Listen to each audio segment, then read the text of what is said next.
Hello, everyone. Jak Syn here on behalf of Fiend.com and Future Daze, and today we're sitting with Michael Oakley. How you doing today, Michael? Not too bad. The sun's out. It's a nice day. Yeah, good. All good here. That's so great to hear. Sun's out over here too. We got a nice little breeze going, clear skies. It's always great when we get this nice weather, especially now during everything going on. Yeah, I mean, I tell you, I wish I was over there in California. That's for sure. It's one of my favorite places to go. Especially Long Beach. I love Long Beach. We're actually here in Long Beach as well. Small world. Small world. Hey, 4-5 is one of my favorite places. I love it there. Oh, I know exactly what you mean. I love it there too. It's a nice place to go for a walk. You know what I mean? Yeah. It's just that little retro row area is incredible. I managed to get like a classic black members only jacket from there. It was like mint condition from the 80s, and I was just like, take my money. I need that in my life, and I still have it to this day. It's been in a few of my videos and photo shoots things. Yeah, I love Long Beach. It's just such a nice place, just so cool. Not all parts of it. You don't want to go too far, but No, just, you don't. just that one area. Well, you know what? If the next time you're here in Long Beach, we're gonna have to take you to our area in Signal Hill, up on the giant hill that overlooks Long Beach and LA. You really get a kick out of that. I would love that. Yeah, absolutely. All right. So today we're going to ask you a couple of questions and see where it goes from here. Are you ready to do it? Hit me. I'm ready. All right. Let's do it. What are 3 of your favorite moments performing live? There's definitely been a few. Probably the best moment that I can think that comes straight away to me is definitely playing Outland in Toronto. I mean, that was just out of this world. Calax played that show, Time Cop played that show, Dana Jean Phoenix played that show, Mecha Michael played the show. I mean, do you know what I mean? It's like you don't get like these kind of opportunities often. So to FM Attack was there. I mean, Jesus, the lineup is endless. Like Parallels was there, and I'm friends with all of those guys. So for all of us to be in the same place at the one time at this big festival was just like surreal. And the thing was, it was the hottest day of the year in Canada, in Toronto at that time. So literally it was like, it was horrendous. I remember that I was supposed to wear a jacket. Like, you can see the video, it's on YouTube, the Outland video, and I've got a white t-shirt with white jeans. I actually was supposed to be wearing like a jacket with that, and I couldn't wear the jacket because it was just too hot. It was like, you even see in the video, like, it's just like, but not to be detracted from that, it's shit happens, but that night was incredible. And it's such a surreal thing when you play a show, and I get really nervous before shows, and it's like you have this energy that you can't get rid of until you go on stage. So it's like torture, because you're sitting waiting to go on stage, and you're anxious, and you're nervous, and you're thinking, oh God, I hope my voice is going to be okay. I hope nothing happens with the laptop, and there's like nothing crashes. I hope that I don't drop the microphone. It's stupid things. You think, I really hope tonight goes well.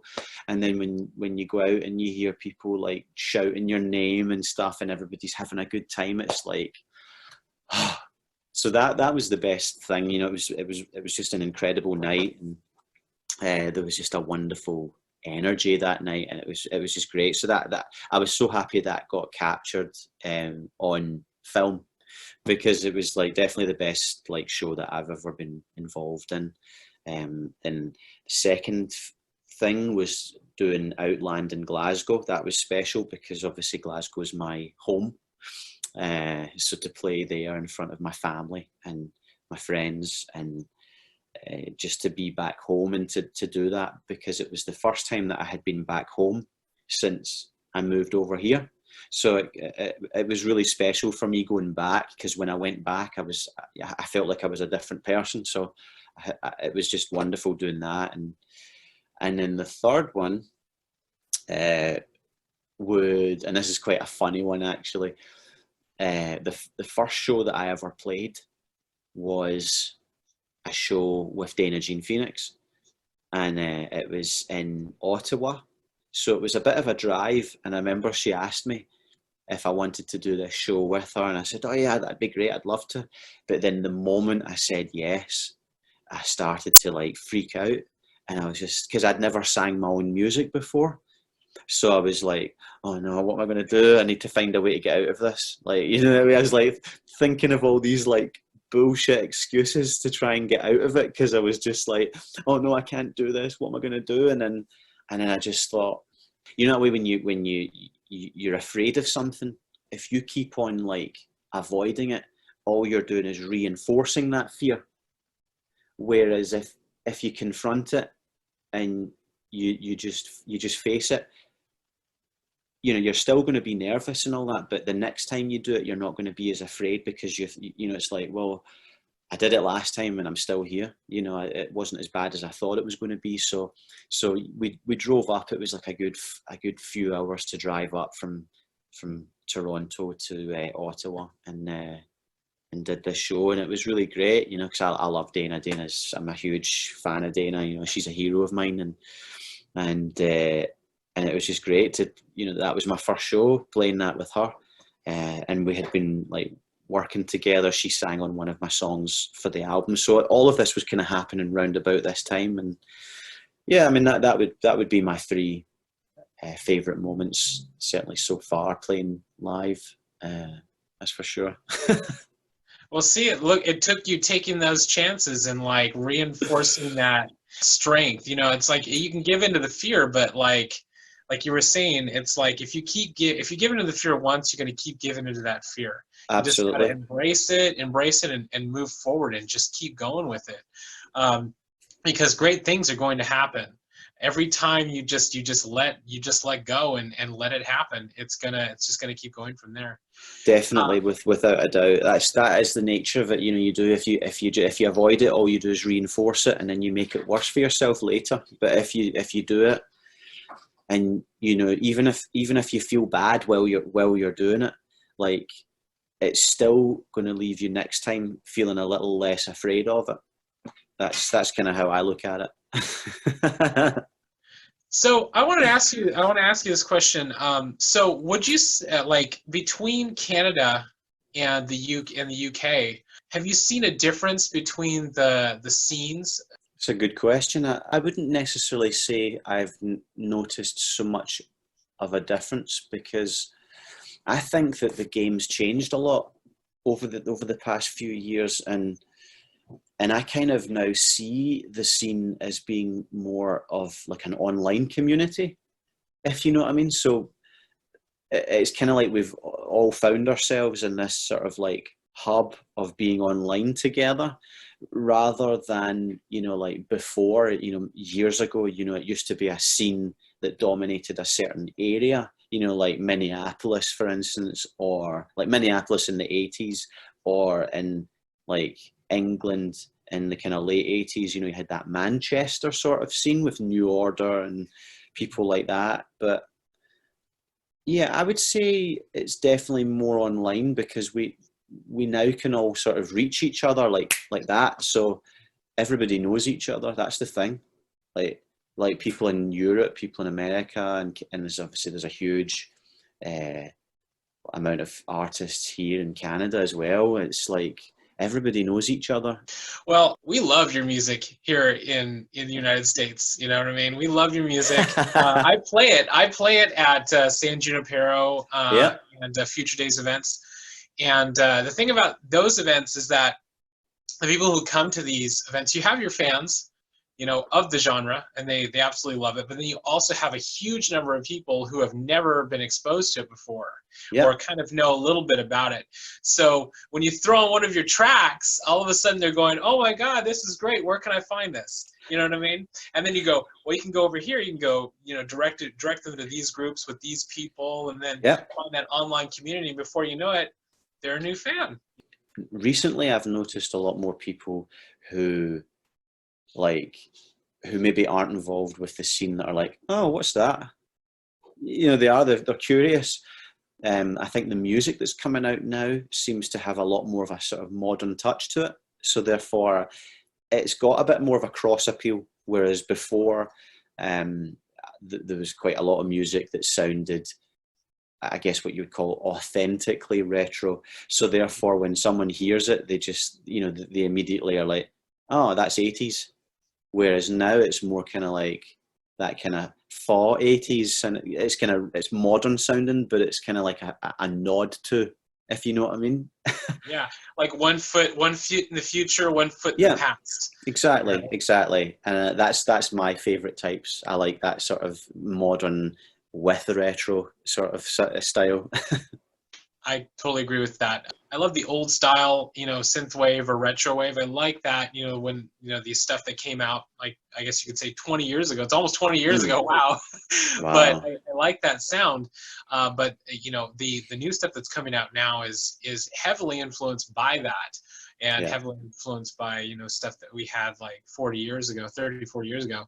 But, now the new stuff that's coming out, it's really appealing to a broader audience, a larger Mm, audience, because they kind of go like, you know, even those remixes that you hear, you kind of go, oh my god, I love yeah. this. You know, these people who love, like, you know, like artists like The Weeknd, or like even Ariana Grande. Oh my god, I've heard her synthwave remix. Oh my god, it's amazing. Yeah. So you're getting these new people coming in who are enjoying this music now because they had some sort of a step into it with something that they liked. So Yeah, it's funny because I think it's kind of a strange one, because the guys that were the first footers into the genre, I feel for them because they've paved the way for people like myself to be able to do it and it to be more accepting. Because I think when initially you have a starting movement of something that's kind of like a nod to something retro,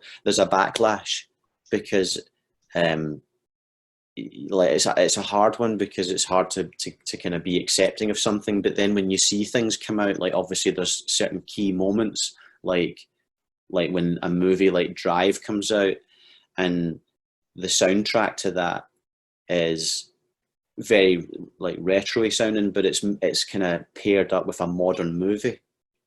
And then the same with when you have things like Stranger Things come out, and The Guest, and like all of the kind of world of Netflix and movies then start to like feature tropes of the scene in their things.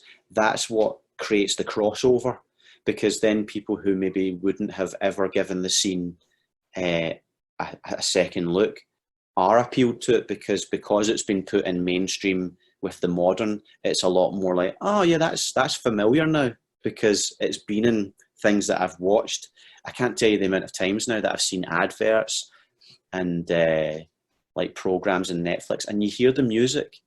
It's got those touches. You see the color scheme and the grids and the kind of like the neon aesthetic that's been put into it, and it's subtle.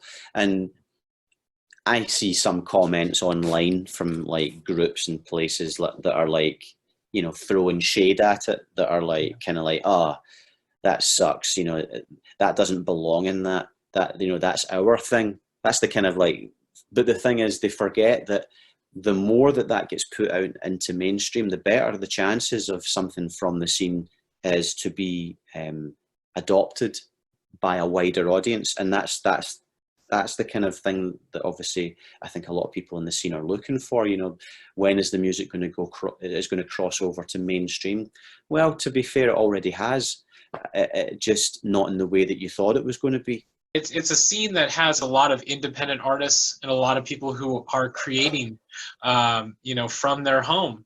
And Mm, it's like that if you want to use the term, very garage band in a way, yeah. because you're not you know, you don't have thousands of dollars, you know, you don't Mm, have tons and tons of money to throw at your stuff. I mean, you're literally building it in your home, and you're showing it to the rest of the world. And even though some people may say, well, it's not, maybe not 100% mainstream, I think it is, because the mainstream is the people who are doing it themselves now and exposing it to the rest of the world. They're making it mainstream because they're constantly producing it. So yeah, it's definitely an interesting one. It's one of those kind of like subjects that I can definitely talk a lot about, because I've thought a lot about it and I've had a lot of discussions about it with people, even other artists in the scene. But when I first got involved in this scene, it was the first time I'd ever experienced that attainability of artists that otherwise you would never in mainstream thought that you could have ever talked to. Do you know what I mean? Like I very much doubt Brandon Flowers is going to read my message on Facebook, but I know for sure that obviously if I message likes of James Missing Words, if I message James, the chances are he's going to reply and say, listen, thanks, I really appreciate your kind words about my music. There's a lot of artists that we know that we can message them and we can like show appreciation, and they will respond, even if it's just comments on their posts and they reply to you. That's a whole new concept for me. Like having an artist that you admire and like respond to you. That's a new thing to me, and I think that barrier that used to exist, like there's no way Michael Bublé is gonna fucking comment underneath like, oh hey man, but obviously if someone comments on one of my posts, I'm going to show appreciation or respond if someone asks me, what synthesizer did you use on this track, and I'm happy to talk about that because I love that. But just even that is a whole new world for me to sort of think about that. And you think, actually, all these artists that I like, I now talk to these people, and if you're a fan of them, you can talk to them as well. I mean, you might not like have like a sit down and have a beer with them, but you can still certainly like interact with them in some level. And I think that's been missing from a lot of music scenes, is that whole artist and fan interaction together. I think that's been missing for a long time. That's why mainstream sucks for me. There's very much a barrier between the people who make the music and the people who like the music. Mm-hmm. Well, I mean, just like we're talking now, it's like doing this interview. I've reached out to you because, hey, I like your music. I would love to do an interview with you, and here we are. We're sitting here doing this interview. Exactly. Well, exactly, and that's a new thing. That to me anyway is a very more modern new concept to me. So I definitely think that's been one of the reasons why there's such a warmth in the community and the scene, for sure. Definitely. What would you say is your favorite album / EP that you've worked on?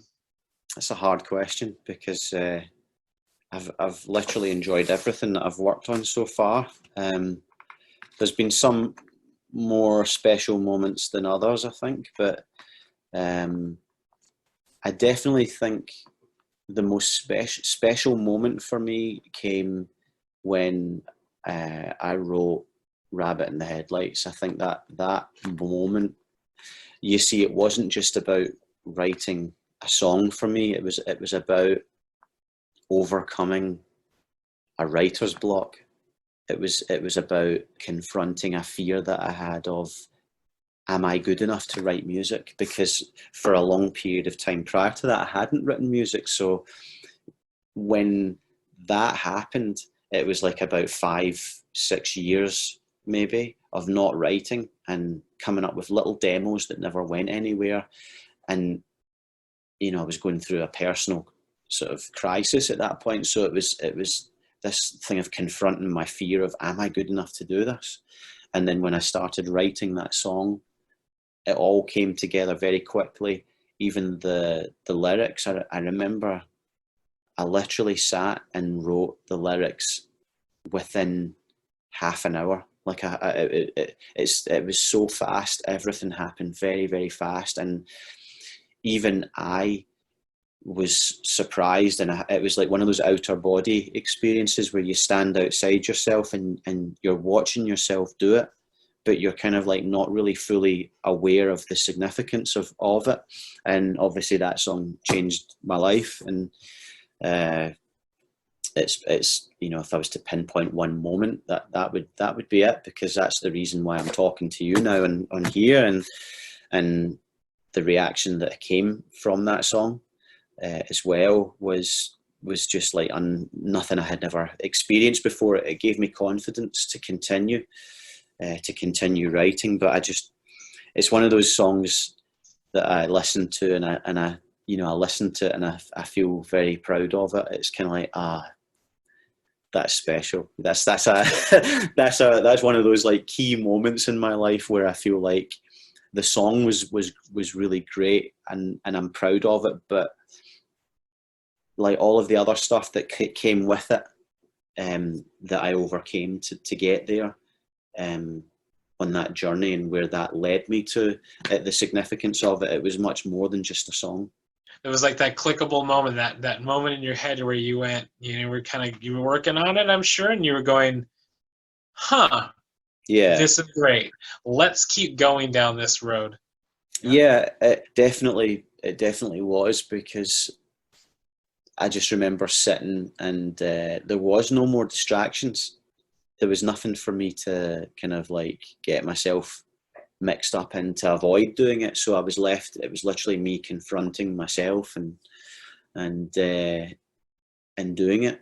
And that was I guess the forging the steel of myself into the musician that I am now. You know, it was like I had all these ideas of what I thought of myself as, and after that song, I had a completely different way of thinking of myself, and a confidence as well that I didn't have before. And now here we sit, right?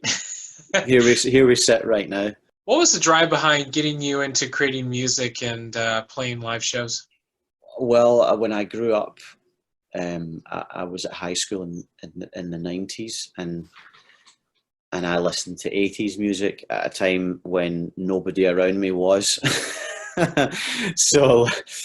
So that was the kind of initial, I guess, falling in love with it, because, you know, while, you know, people that I knew that were at high school with me were picking up guitars and listening to Oasis and Nirvana and Smashing Pumpkins, I was running around, you know, buying like a $100 synthesizer and putting it through a cracked copy of Cubase on a crappy old PC, and people were like, "What are you doing? Like, what the hell is this guy all about?" And I was like enjoying, you know, pretending I was like Pet Shop Boys or New Order, making up these little synthesizer tracks that nobody liked except me, and but I didn't care, because, you know, I loved that music, and I still love that music to this day. I think it certainly stood the test of time for me over a lot of the stuff that people were listening to when I was at high school, that's for sure. But that was the initial, I guess, falling in love with it. In terms of like now, modern sort of thing, continuing on from that, you know, the rabbit in the headlights thing, you know, it was kind of like I overcame that doubt. And then after I had finished that song, it was kind of, I had discovered a lot of the music in the scene. I had discovered new retrowave.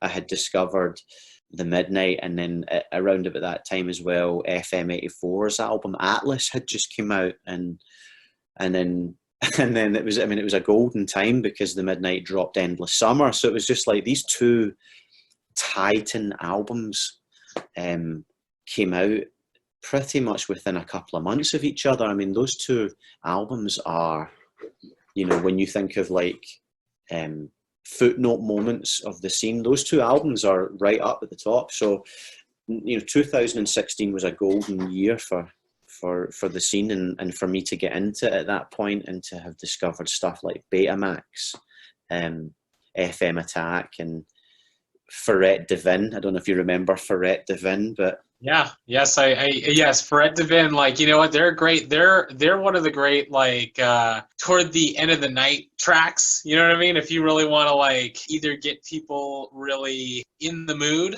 or get them pumped up, you know what I mean? Right there. Oh, definitely. And you know, listening to all of this new music at this same time was completely like it was like I was like overdosing on all this music. So it was like real euphoria that I was having of enjoying all this like new music that was coming out at that time. And so that got me very much ingratiated into the scene. And then obviously, you know, Rabbit in the Headlights was out, and when I emailed New Retrowave to ask them if they would take a listen to it, and they put that up on the station, the reaction that came from that, you know, that was the kind of game changing moment, because that when they put that up on the station, and I noticed every day the plays were like going up and up, and all the comments, you know, I'd never had that before. It really got me like, I need to take this seriously. Like I need to really like come up with an album and really give this a go, because this is my shot. This is my chance. This is, if I've ever wanted to do something with my music, this is the time to do it. Yeah, I think that after that, when I came here to Canada, it was funny because I had got contacted from Outland, and they wanted to do the show in Glasgow. And again, it was a situation where, like, see if you're not ready for a situation, but you know the opportunity is a really big opportunity. You say yes, and then you worry about the details later. Like, you beg, steal, and borrow in order to make it happen. But these opportunities, when someone says, listen, we've got a show, Calax is playing it, Time Cop 1983 is playing the show, I'd love it if you could play it because, you know, you're Scottish, we've got a show in Scotland, we have to have somebody there who's like from Scotland. It just would feel right. You just can't say no to that. And I kind of felt like, well, as I, you know, mean to move forward, do I want to play live? Do I want to play my own music? And I thought, yeah, I do. I don't know how I'm going to do that, but I'm just going to need to find a way of making it work. So that was kind of, it was kind of more by force and fear that I ended up playing my own music than playing it live than anything. I get given the opportunity to do it, and I had to make it work. I had to build the sessions on Ableton and work out what parts I could play live and then play it on the guitar. Like all of that stuff, it was literally you fling yourself into the deep end and you find out whether you swim or not. It's kind of like that. Yeah. So if that answers your question. Oh, that does. It's like, you know, you have the opportunity and you take the opportunity, you seize the moment, and then you ride the wave, and you ride that wave until you can't ride that wave any longer. You can look back and go, yeah, I really rode that wave all the way. Absolutely. The way I rode that wave. And giving into that fear and embracing that allows you to open your world up to all of these possibilities that you never thought you'd have. You know? Absolutely. And, you know, the wave thing is a good analogy because, like, you know, for a surfer doesn't sit there and go, right, come on, wave, it's time. And then that's it. It's like you're at the mercy of timing, and you have to time that moment to perfection. And, you know, you aren't always ready for whatever it is that's coming your way, but you make yourself ready. I mean, you know, I dare say there's been a fair majority of people out there in life who, you know, they find out they're expecting a child, and it's like, there's no way you can like prepare yourself to be like a father or a mother. It's like it happens, and then it's like, right, oh shit, now it's time to kind of get myself like up here, like, and in here. It's time to sort of get myself into a place where I am ready. You know, you kind of like find that as you go along, and you beg, steal, and borrow to make it, you know, make it your own at the time. So that was really me. I just was forced into it. I mean, I could have said no, and it probably would have brought me, you know, relief at the time. But then I would have went to bed feeling really disappointed in myself, because I would have felt like, now I'll never know if I could have made something of that. You know, I'll never know what my live show would have been. Well, that was the head and the heart. You know what I mean? The head and the heart. The head was telling you no, and the heart was saying, you know what? You got to do it. Absolutely. What are you looking forward to accomplishing the most moving forward? Right now, the most important thing for me moving forward is definitely new music. That's kind of what I've been focused on over the past few months. I've got a new single coming out next month on May the 22nd. I've got that coming. I've been working on new songs. I'd really like to release a new album at some point, probably next year. I think definitely all the situation that's happened at the moment has kind of like changed my plans a little bit. Because what I would like to ideally do is release the album and then do like a mini tour with that. Especially in Long Beach, like to come over and do a show there with my man James, you know. So that'd be awesome. But yeah, I mean, new music is my priority at the moment. I've been experimenting with different ideas. I guess my interpretation of where I think that the sound should go. You know, the kind of, I guess the sound that you hear in the scene. I'm always looking ahead to sort of see, you know, what's my interpretation of that and what am I influenced by, and doing something fresh, doing something a little bit different to what is already out there. You know, nobody wants to hear the same shit. So let's be honest, we all want to be surprised. And so that's definitely my priority is getting an album together of great music. That's the focus. And there are a lot of people out there who are looking forward to that. I'll tell you that. They're looking forward to that new music and those new shows. And especially here, like, yeah, having you come over here to Long Beach, to LA, to have you perform out here, that would be great. I'm totally down to see that and make sure that happens. You know what I mean? I'm sure James will hook me up at DPX's. Yeah. Or you know what? Hey, let us book you. Let Future Daze book you. We'll book you. Count me in. No. Definitely, yeah, I'd love to. It's definitely on my radar for coming back there for sure. Because you get these kind of like Spotify stats, and most of the listeners that I have are in Los Angeles, so want to make a big show there. Woo! Exactly, and you know what? They will come out for that. They will for sure. Yeah, it'd be great. No, definitely the new album. You know, I guess if anything, one of the things that I have, you know, subconsciously is high energy. I love, as you heard from Introspect, I love Italo disco music, and I love Eurodance music. But I love that. One of the reasons I love that style is because there's a lot of really great high energy in that music. It makes you want to move, and so I've been kind of focused a little bit more on doing a more up-tempo album, something that's got more energy and, you know, that sort of thing. So we'll see how that translates at the end of it when I finish it. Hey, everybody out there, like you heard it from him right here. High energy, so be prepared because that high energy is coming. That's it. Dance floor. Exactly. Get you out on the dance floor. Exactly. This is coming. What positive message would you give your fans out there? Right now, in the current sort of scenario with everything going on, is probably that things will go back to a new normal. Things won't go back to normal, but now's a time to really reflect, I think, you know, on what it is that you want to do. Because most people I know have a deep down, I guess, like repressed desire to do something that they've put off.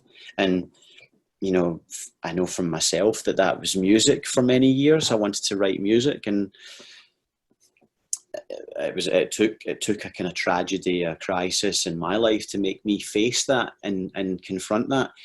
If that hadn't have happened, chances are I could still well be in that place of, I wish I was doing music, but, you know, I'm just going to continue on, you know, getting distracted and playing video games and whatever, and not ever like setting aside the time and the drive to do it. So now is a time for people who are stuck at home to really do that passion project, because that's the thing that's going to bring you a lot more peace I think it's going to make you feel fulfilled, and now is the time to do it. So I guess if there's any positive message that I would give, it would be to now's the time to do it, because if you don't do it now, you're never going to do it. We have this time. Exactly. So now's the time. You know, there's no more excuses. You know, if you're at home and you have a lot of time, then do it. I mean, there's nothing stopping you from doing it. So now's the time. Well, I like to say, you know, we are in the great pause. Yep. So during that time, you can thrive. Just build what you want to build. So dream it, build it, and Yep. let it grow. Exactly. Like, now is the time for creative people to get creative. You know, especially when there is a kind of like a circumstance like this that is kind of repressing. It's pushing back a little bit. You need a little bit of that pushback, the darkness and light thing, where you're trying to do your art and stuff, but you need that darkness there in order to kind of help, like, push pull with you a bit. You know, when things are too good, it's a little hard to draw any kind of darkness to put in that, you know. So now's the time. Well, thank you for that. And to everybody out there, wise words from Michael Oakley right there. There you go. I want to thank you, Michael, for taking this time to sit with us and have this conversation. For everybody out there, thank you for tuning in. We have more interviews on the way, so be sure to like and subscribe to this channel. Be sure to follow Michael Oakley on all of his social media and online. And be sure to check out his music. It's some really amazing stuff. If you haven't heard it yet, be sure to check it out. On behalf of Fiend.com and Future Daze, thank you again. And we look forward to speaking to you again soon. Thank you for having me. I appreciate it.